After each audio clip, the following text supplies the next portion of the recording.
स्वामी महाराजनी जय, अक्षर पुरुषोत्तम महाराजनी जय, शास्त्री जी महाराजनी जय, योगी जी महाराजनी जय।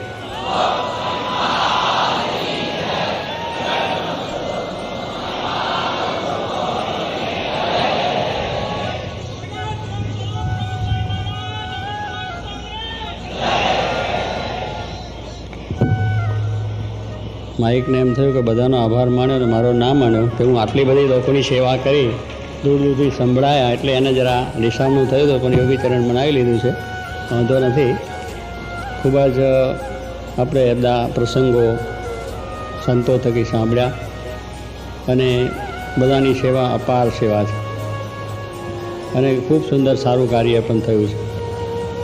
આ સેવાની અંદર, આ ઉત્સવની અંદર દરેકે જે છે તન મનને ધનથી સેવા કરવાની, એમાં કોઈ પ્રકારની ખામી રાખી નથી. પોતે પોતાની શક્તિથી બહાર જઈને પણ બધાની સેવાઓ છે અને એનો ભોગ ને સમર્પણ પણ એટલો જ છે.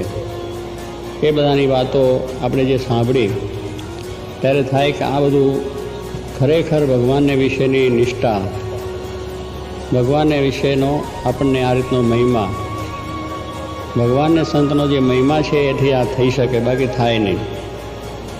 ઘણા મોટા મોટા વ્યક્તિઓ અહીં આવ્યા, એ પણ કહે છે કે આવા અમે ઘણા સમારંભો કરીએ પણ આટલી સફળતા પ્રાપ્ત થતી નથી. કારણ કે એની પાછળની સમર્પણ ભાવના, સેવા ભાવના એ ક્યારે થાય કે મહિમા હોય તો જ થાય. સ્વામીએ પણ કહ્યું છે કે મહિમા વગરની ભક્તિ લુખી કહેવાય. મીઠા વગરનું શાક ને દાળ હોય એમ ફીકી લાગે, એમ મોટા સમારંભો થાય પણ એની અંદર જો મહિમા ન હોય તો પછી એ કાર્ય થતું નથી. સમર્પણ એની અંદર ત્યારે જ થાય કે મહિમા હોય ત્યારે. તો એ વસ્તુ આપણને યોગીજી મહારાજે, શાસ્ત્રીજી મહારાજે ખૂબ રીતે આપણને આ પીરસેલી વસ્તુ છે, જીવમાં ઉતારેલી વસ્તુ છે, જીવમાં દ્રઢ કરાવેલી વસ્તુ છે અને એને કરીને જ આપણે આ બધું કાર્ય થઈ શકે છે. બાકી આવું કાર્ય થવું એ બહુ દુર્લભ છે. કે ભગવાનની, શ્રીજી મહારાજની, ગુણાતીતાનંદ સ્વામી ભગતજી મહારાજ, શાસ્ત્રીમાં યોગીજી મહારાજની કૃપા અને એમના પ્રતાપે આવું બધું કાર્ય આ થઈ શક્યું છે. બાકી થવું બહુ દુર્લભ છે. એટલે આવું મોટું જે કાર્ય થયું એની ફલશ્રુતિ આપણે બધી સાંભળી. ઘણા માણસોને સમાજ થયો, ઘણાએ વ્યસન મૂક્યા, ઘણાને પ્રેરણાઓ મળી અને એ બધું સુંદર રીતે બધું કાર્ય થયું. એનું મુખ્ય કારણ તો અહીંયા આગળ જે સંતોની મહેનત અને નાના મોટા બધા સદગુરુઓ સંતો, નાના સંતો, એમને પણ ખૂબ જ પોતાના દેહને પરવા કર્યા સિવાય સેવાઓ કરી. હરિભક્તો પણ એ રીતે જ કાર્ય કર્યું છે, પોતાનું કામકાજ છોડીને અને પોતે બહુ મહિમાથી સેવા કરી. યુવકો છે, યુવતીઓ છે, બાળકો છે, બાલિકાઓ છે, મહિલાઓ, બધાએ પણ પોતાનું આ કાર્ય પોતાનું સમજીને અને પોતાનું કરતાં પણ ભગવાન રાજી થાય, શાસ્ત્રી મહારાજ, યોગી મહારાજ રાજી થાય એવા જે ભાવથી કર્યું છે એ બહુ મોટી વાત છે. કારણ કે આમાં કોઈને મહત્તાની ઈચ્છા નથી, માન મોટપની ઈચ્છા નથી અને પોતાનો અહમ મમત્વ મૂકીને અને કેવળ રાજી ભગવાન થાય એને માટેનું આ કાર્ય એ કર્યું છે. એ બહુ જ મોટી વાત છે. યોગી મહારાજનું સૂત્ર પણ બધાએ અપનાવ્યું, સમસુરદ વાવતા, તો એવું કાર્ય થયું છે. અહીં આવનાર માણસો ખૂબ જ પ્રેરણા લઈને ગયા છે. આટલી બધી મોટી મેદની અહીંયા આવે અને અહીંયા આટલા બધા મનુષ્યો ભેગા થાય છતાં પણ જે કંઈ કોઈ પણ પ્રકારનો એક અનિચ્છનીય બનાવ બન્યો નથી. બધા આમાંથી એક સારી પ્રેરણા લઈને ગયા છે અને ખૂબ જ નિર્વિઘ્ન, સરળતાથી, સારી રીતે આ જે સમયો પૂરો થયો છે એ આ સમયાની ફળશ્રુતિ છે કે એની અંદર આવું કોઈ જાતનું કંઈ થયું, ઉલટું સામેથી લોકો કંઈક સારી પ્રેરણા લઈને ગયા છે અને સારી વસ્તુ પ્રાપ્ત કરી છે. એ આ ભગવાનનો પ્રતાપ હોય તો થઈ શકે. અને આ બધા આ સફળતાનું મુખ્ય કારણ તો આ બધા જ કે આ બધાએ ખૂબ જ ખંતને કાળજીથી આ કાર્ય કર્યું છે તો સફળતા થઈ છે અને એ સફળતા પ્રાપ્ત થઈ છે. એટલે આ બધાને કોટી કોટી ધન્યવાદ છે. કરોડો નમન કરીએ તો પણ ઓછું છે. પ્રણામ છે કે આવું કાર્ય આપે બહુ હૃદયના પ્રેમથી, હૃદયપૂર્વક કરેલું છે. એટલે ખૂબ જે આ સફળતા છે એ સફળતાનું ખૂબ કારણ આ બધા જ સંતો છે, હરિભક્તો છે, ભાઈ બધા જેને કર્યું અને ખરી રીતે આ કાળજીથી કામ કર્યું અને આવું કાર્ય બનવું દુર્લભ છે. તો ખરેખર આપણા જીવનની અંદર હવે જે આપણે અત્યારે આપણે અહીંયા ખૂબ જ આપણે લોકોના હૃદય સુધી આ વાત પહોંચાડી અને લોકોની અંદર આપણા જીવનથી, વર્તનથી, નિષ્ઠાથી, મહિમાથી જે આપણે કાર્ય કર્યું છે એની છાપ એમના ઉપર પડી છે અને એ લોકો પણ એ સારી પ્રેરણા લઈને ગયા છે. હવે આપણે પણ આ સમયની અંદર આપણે આવું સુંદર કાર્ય કરી શક્યા છે. એટલે આપણે હવે જે 37 દિવસ કર્યા આ કાર્ય એ પછીનું પણ કાર્ય આપણે છે જ.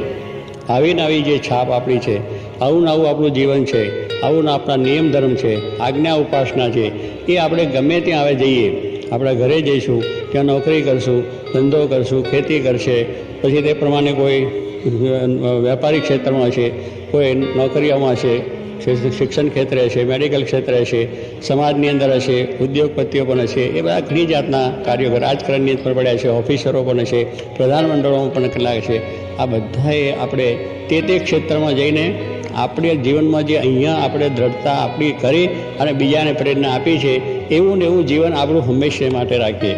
આપણે થોડા માટે નથી, આ થોડા માટે દેખાવ કરવા માટે આપણે કર્યું નથી કે લોકોને અંદર આપણે છાપ પાડી દીધી આટલું કામ કરીને, એ નથી. આપણે તો શ્રીજી મહારાજે કહ્યું કે આપણો શ્વાસ રહે ત્યાં સુધી, છેલ્લા સમય સુધી આપણે આપણું જીવન આવું રાખવાનું, આવો મહિમા, આવી સેવા, આવી ભક્તિ, આવી નિષ્ઠા, આવું શિસ્ત, આવી રીતનું જીવન પવિત્ર એવું આપણે કરીએ. જ્યાં જાય ત્યાં જાણે કે નહીં ભાઈ આ અક્ષર પુરુષોત્તમ દ્વારા, આ શાસ્ત્રી મહારાજ, જોગી મહારાજ દ્વારા એવી છાપ પડી જ જવી જોઈએ. ત્યાં જઈને કોઈ પ્રકાર આપણા નિયમ ધર્મમાં ફેર ન પડે, આપણી ઉપાસનામાં ફેર ન પડે, આપણા કાર્યોમાં ફેર ન પડે.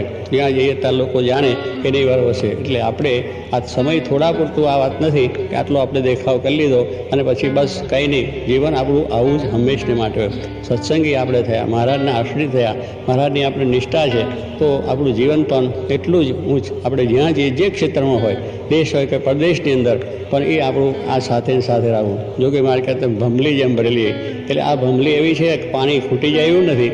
આ તો આપણે કાયમને માટેનું પાણી વહેતું જ રહે, ભગવાનની મહિમાનું, સેવાનું, ભક્તિનું, બીજું ત્રીજું, એ તો જેટલું પીવો એટલું આપણને એમાંથી વધારે પ્રાપ્ત થાય એવું છે. એટલે એ ભમલી કે જે અહીંયાથી જે આ બધા જ આપણે અત્યારે જે વાતો થઈ છે અને જે કંઈ આપણે આ કાર્ય લોકો સુધી પહોંચાડી એમના જીવનમાં સ્પર્શ કર્યો છે, એ સાથે આપણા જીવનથી, આપણા વર્તનથી ભગવાન શ્રીમાનો પ્રતાપ, શાસ્ત્રીમાનો પ્રતાપ, આશીર્વાદ છે જ, પણ એની અંદર સાથે આપણે એવી જે આજ્ઞાન, ઉપાસનાને, વર્તનને, શિસ્તને જે કરીને આપણે કર્યું છે, નમ્રતાથી, વિવેકથી, વિનયથી બધું જે કાર્ય કર્યું છે, એ ગુણો છે. એ ગુણો આપણે સાચવવાના છે. એ આપણી મૂડી છે. એ મૂડી જેટલી સાચવીશું પછી તમે ગમે તે ક્ષેત્રમાં હોય અને ગમે ત્યાં તમે હશો તો પણ એ બીજાને પ્રેરણા જરૂર મળશે. આપણને પણ એવો ને એવો આનંદ રહેશે. અત્યારે જે આનંદ આપણને છે, અત્યારે જે આપણે સેવા કરી છે, કોઈ રાત જોયું નથી, દિવસ જોયું નથી. અહીંયા આગળ કેટલી આ ખરાબ ભૂમિ હતી, એની અંદર પણ સાપ બધું નીકળતા, તે વખતે તો જે અહીંયા આવે એને ખબર, એવાની અંદર પણ યુવકોએ અને સંતોએ બધાએ કામ કર્યું છે કે તે વખત અહીંયા થાય ને હવે એ ભૂમિમાં સૂવું અને બધું રહેવું, મચ્છરની પણ ઉપાધિ, બીજી કેટલી મુશ્કેલીઓ, એ તો એનો પાર ના આવે. આવતો ગમે તેવો મહિમા હોય તો ઘડી જાય અને શ્રદ્ધા ખૂટી જાય એવું છે. પણ એ દેહની ગણકાર કરી નથી, મચ્છરની ઉપાધિ કરી નથી, સાપની ઉપાધિ નહીં, બીજે લોકોનું કહેવું સાંભળવામાં પણ જે કંઈ થયું એમાં પણ કોઈ ગણકાર્યું જ નથી. અને સારા વ્યક્તિ, સારા માણસો નાનામાં નાની સેવાઓ કરે, જાજરો સાફ કરવાની, ગટર સાફ કરવાની, કે જેની અંદર કોઈ આપણે થાય નહીં. અહીંયા આજે પેલા જે સાફ સફાઈ કરનારા સુધરેના કોઈ ઓફિસરો કોઈ માણસો નહોતા, તો આપણા યુવકોએ કરી છે, ગટરો સાફ કરી છે, જાજરા સાફ કર્યા છે, ગંદકી કરી છે. અમારા ત્યાં આજે રિપોર્ટમાં ભાઈ આવ્યા હતા બારિયાના, કહેવાનું છે કારણ એને લોકોએ આ વાત કરી ત્યારે જાણ્યું કે આ લોકો કેટલા બધા નાનામાં નાની છે, પાછા ઓફિસરો હોય, સારા સુખી માણસ હોય બીજા ત્યાં. એટલે એવી રીતે દરેક ક્ષેત્રની અંદર, નાની મોટી સેવાઓની અંદર, સાફ સફાઈ કરવાની અંદર, બીજાની અંદર. કાલે હું જરા નીકળ્યો તો બધું કચરો જોયો, મેં કહું આ લોકોને કેટલો બધો કચરો આખા દિવસમાં સાફ કરવો પડે, ફરિયા કરીને બીજાના હાથે દુખી જાય. પણ એ નાના મોટાએ દેહને ગણકાર્યા છે, સારા ઓફિસરો હોય કે સારા મોટા ઠંડા માણસો હોય, એ પણ આવી સાફ સફાઈમાં બળ્યા છે. એનું કારણ કે એમને એક જ વહીમાં હતો કે આપણે કંઈ માન મોટપ નથી, કે આ કીર્તિ લેવા માટે નથી કે આપણી આ વસ્તુ, કારણ કે અહીંયા તો દેહને ઘસાવાનું છે, આપણો અહમ ઘસાવાનું છે. માનને મૂકીને સેવા છે, માન મૂકીને સેવા કઈ છે. મારે કહે છે આ પ્રમાણે કોઈ પણ એવા માન રહિત ભક્તિ કરતા હશે તો અહીંયા આગળ બધાએ માન મૂકીને જે ભક્તિ કરી છે, ખરેખર શ્રીજી મહારાજ એ રાજે છે વચનાત્માની વાત કરી છે. તો આપણા જીવનમાંથી માન છે, ઈર્ષા છે, ક્રોધ છે, અહમ છે, મમત્વ છે, મારું તારું બધું દૂર થઈને અને આપણે જે સેવા કરી છે એવું જ આપણા દરેક કાર્યમાં જ્યાં જ્યાં જઈએ ત્યાં આપણા ઘરની અંદર પણ શાંતિ થાય, ઘરના પણ અંદર કોઈ આપણી જાતનો મતભેદ ના રહે, જે ઘર સભાઓથી છે. અને તે પ્રમાણે સત્સંગની અંદર જે સેવાઓ જ્યાં જ્યાં જઈએ સત્સંગ કરવા માટે, પ્રચાર માટે, એ દરેકે આપણે આ જીવનમાં કરવાનું છે. સંતોનું પણ એવું જીવન અને એ જ કાર્ય આપણે હવે આટલા પૂરતું નથી. હવે આપણે જ્યારે જ્યાં જઈએ, ગામડે જઈએ, મંદિરમાં હોય કે ગમે ત્યાં હોય તો પણ કથા, વાર્તા, કીર્તન, ભજન, આપણી સાધુતા, નમ્રતા, વિવેક, આપણા નિયમ ધર્મ એ બધું આપણું કાયમ માટે રહે અને યોગી મહારાજ, શાસ્ત્રી મહારાજ સ્વામી બધા રાજી થઈ જાય એવું આપણે કરવાનું છે. એ આપણે આ કાર્યની ફળશ્રુતિ છે કે આપણું જીવન આવી રીતે સંપૂર્ણ રીતે મહારાજને સમર્પણ થઈને ભગવાનની ભક્તિ કરી અને સર્વ સુખ્યા થઈએ છીએ. તો ફરીથી પણ આ બધાને ખૂબ ખૂબ ધન્યવાદ છે.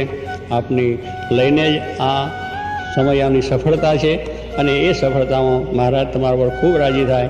મહારાજ છે, ગુણાત્યાન સ્વામી છે, ભગતજી મહારાજ, શાસ્ત્રી મહારાજ, યોગીજી મહારાજ અને આવું નવું બળ આપને આપે અને આવી નવી ભક્તિ, આવી નવી સેવા થઈ અને અંતે મહારાજ આપ બધાને તમારી એમની સેવામાં રાખી અને સર્વ સુખ્યા કરે.